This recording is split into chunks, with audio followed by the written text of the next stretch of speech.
রমজান মাসে আল্লাহ তাআলা দুটি সময় রেখেছেন, এমন এই দুটি সময়ে যেই বান্দা আল্লাহর কাছে দোয়ার জন্য হাত তুলে আল্লাহ বান্দার হাতকে কখনো খালি হাতে ফিরিয়ে দেয় না। সুবহানাল্লাহ পড়েন সবাই।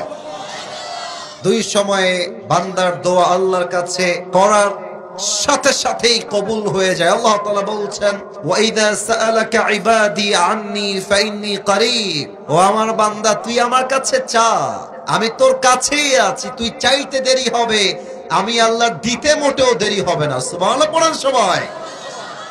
এক নাম্বার সময় হচ্ছে রমজান মাসে আপনি যখন সাহরি খেতে উঠবেন, আপনি শুধুমাত্র সাহরি খাওয়ার জন্য উঠবেন না, সাহরির এই ব্লেসিং টাইমে উঠে আপনি 2 রাকাত তাহাজ্জুদের নামাজ আদায় করবেন। নামাজ যখন শেষ হয়ে যাবে ইস্তিগফার পাঠ করবেন, এরপরে দুরূদ শরীফ পাঠ করবেন। এবার দুটি হাত আল্লাহর কাছে তুলবেন, আল্লাহর কাছে যা যা চাই, যা যা আপনার দরকার, যত অভাব আছে, যত কষ্ট আছে, যত অনটন আছে আপনার লাইফে, আপনি আল্লাহকে বলেন, আল্লাহ আমার এইটা চাই, আমার ওইটা চাই, ওইটা দরকার, এইটা লাগবে।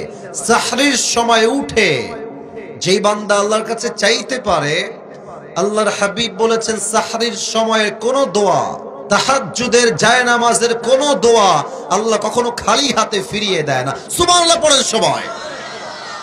এক নাম্বার, সাহরির সময় সকলেই 2 হাত তুলে আল্লাহর কাছে দোয়া করবেন। 2 হচ্ছে ইফতারের সময়, এটা বড় বরকতের সময়, এটা বড় অসাধারণ সময়।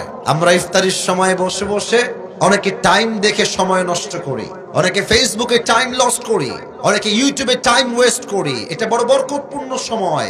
ইফতার যখন সামনে থাকে, পেঁয়াজি, আলুর চপ, ডিমের চপ, খেজুর, শরবত, জুস যা আছে সব বান্দার সামনে হাজির থাকে। বান্দা চাইলে খাইতে পারে, বাট বান্দা হাত দিয়ে খায় না, চুপচাপ বসে থাকে। আল্লাহ তখন বলেন, ফেরেশতা আমার বান্দার সামনে এত খাবার রাখা আছে, আমার বান্দা খায় না কেন? আমার বান্দা জুস খায় না কেন? আমার বান্দা পেঁয়াজি খায় না কেন? ও তো চাইলে খাইতে পারে। ফেরেশতা বলে, আল্লাহ তোমার সকল বান্দারা তোমার জন্য রোজা রেখেছে, ওরা টাইম না আসে পর্যন্ত একটা লোকমা জিনিস তার মুখে দিবে না। তখন আল্লাহর রহমতের দরিয়া জোশ খেলে ওঠে। আল্লাহ বলে, আমার বান্দা কি চায়?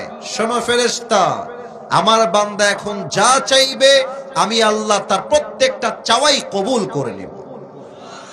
না এত আস্তে সুবহানাল্লাহ পড়লে তো হবে না, বলেন সবাই জোরে সোরে সুবহানাল্লাহ। ইফতারের সময় বান্দার মনটা অনেক নরম থাকে, বান্দা ক্ষুধার্ত থাকে, বান্দা পিপাসিত থাকে, বান্দা আল্লাহকে ভয় করে চুপচাপ বসে থাকে।